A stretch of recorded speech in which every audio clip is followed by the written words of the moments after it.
the revenue being expected. But, Mr. Speaker, as being observed by most of my colleagues, the issue of capital budget being projected for the 2021 fiscal year, there's need for increment. This is due to the fact that, Mr. Speaker, as being said by Mr. President in speech, particularly the road sector, that is infrastructural sector, there is need for us to have much more funds to realize our dreams of restoring the lost glory of our infrastructure across the country, particularly roads and bridges. Mr. Speaker, we cannot project or estimate over 5 trillion for our recurrent expenditure and say we will only project 3 trillion for capital expenditure. If we are so serious to develop this country or to rebuild most of our collapsed and failing roads, including bridges. As I'm talking to you now, Mr. Speaker, I reliably learned that we have over, or the Federal Ministry of Works and the Housing are having backlog of over 300 billion worth of CBs to be cleared for this year alone. And now there were only 400 billion being proposed for them for the next fiscal year. In this regard, Mr. Speaker, I appeal to this honorable House.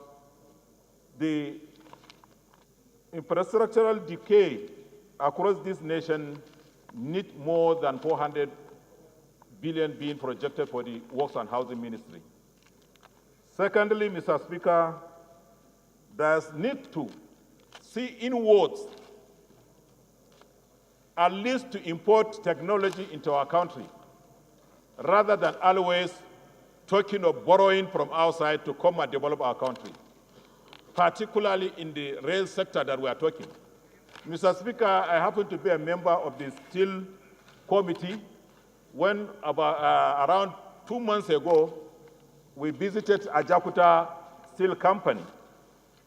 Mr. Speaker, there's need for the government to focus attention to complete the Ajakuta Steel. We were assured there that if they were, that particular company is being completed 100%, they can even handle the rail construction across the country.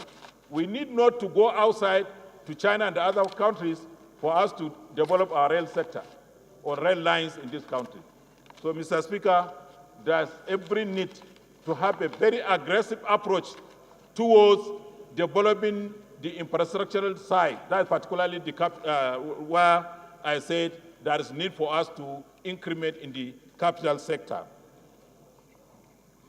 In this, furthermore, Mr. Speaker, I need to suggest that the executive should revisit the issue of mobilization for construction firms. There's need for any construction work to be mobilized with at least minimum of 30% for them to be on site to continue work. As I'm talking to you now, Mr. Speaker, there's a road I know in my state, that is Yobe, linking the state capital to other part of the northern part of the state, which was awarded by this present government almost 1.5 years ago. The contractor could not be mobilized to site because no single cover was given to that contractor. So this kind of things, it seems, handling this over 700 or more of capital projects across this nation, there's need for us to have a very aggressive approach for funding so that contractors should be on site to have a very facilitated work for Nigerians to use such facilities.